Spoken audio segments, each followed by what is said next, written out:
ఇంకైనా నువ్వు నీ భార్య మారి బయట ఉండండిరా అన్నాను నేను. లేదు డాడీ తప్పు చేయనని ఒకసారి వచ్చావు. మళ్ళీ తప్పు చేశావు. మళ్ళీ వెళ్ళావు. మళ్ళీ ఈసారి తప్పు చేయనన్నావు. ఏవండీ వీడు తప్పు చేయడం అని మీ అమ్మ చెప్పింది. ఇంట్లో పెట్టుకున్నా. మళ్ళీ నువ్వు చేస్తున్నది, ప్రతిరోజు నువ్వు తాగుతున్న విధానం నీకే తెలుసు. ఇది ప్రజలు నమ్ముతారా లేదా అనవసరం నాకు. నేను నీకు చెప్తున్నా. ఇంతటితో ఫుల్ స్టాప్ పెట్టాలి. 3 రోజుల నుంచి రకరకాలుగా రాస్తున్నప్పుడు నా మనసు ఆవేదనతో ఉంది. మళ్ళీ మళ్ళీ చెప్తున్నా, Mohan Babu university is greater than temples. Greater than temples.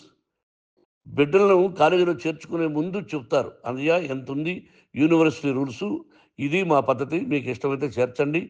Government బిడ్డల్ని గవర్నమెంట్ ఏమిస్తుందో ఇంత పర్సంటేజీ, వాళ్ళకు కూడా మీ దగ్గర ఎందుకు డబ్బు తీసుకుంటున్నామంటే దానికి అర్థం పరమార్థం చెప్పాము. దొంగతనంగా తీసుకోలేదు, ప్రతి దానికి చెక్కులు ఉన్నాయి, అది అకౌంట్ ఉంది. దానిలో తప్పులు జరిగితే డిపార్ట్మెంట్ ఉంది. కాలేజీలో ఇంకేమైనా తప్పు జరిగితే గవర్నమెంట్ ఉంది. ఇవన్నీ నీకు తెలుసు.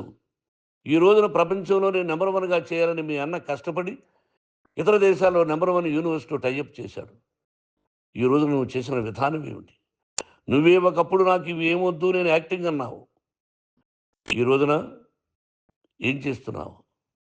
విద్యాలయాల మీద పడ్డావు. తల్లిదండ్రులు చాలా గొప్పవాళ్ళరా. కొంతమందికి డబ్బు కట్టలేకపోవచ్చు, కట్టని వాళ్ళకు కొంత సహాయం చేసాం. అంతా సహాయం చేయలేము. బ్యాంకుల్లో డబ్బు కట్టాలి, లెక్చరర్స్కి డబ్బులు ఇవ్వాలి, యూనివర్సిటీ బ్రహ్మాండంగా నడపాలంటే మంచి లెక్చరర్స్ కావాలి. ఇవన్నీ తెలిసి చేస్తున్నావురా 32, 33 సంవత్సరాల నుంచి. అది పక్కన పెడితే అందరినీ కొట్టడానికి వస్తావు. మీ అన్నం తిడతావు. ఒక వ్యక్తి వినయ్ గారని ఆయన వ్యక్తి హెల్ప్ చేయడానికి వస్తే ఆ వినయ్ ఎవరు చంపేస్తాను వాడు అన్నావు.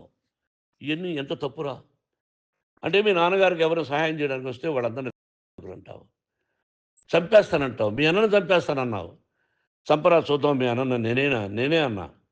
తాకరా నీ ధైర్యం ఉంటే అన్నా. ఎంతమందిని చంపాలనుకుంటున్నావు? ఎంతమందిని చేయాలనుకుంటున్నావు? నువ్వు ఏం సాధించాలనుకుంటున్నావు? ఆలోచించుకో.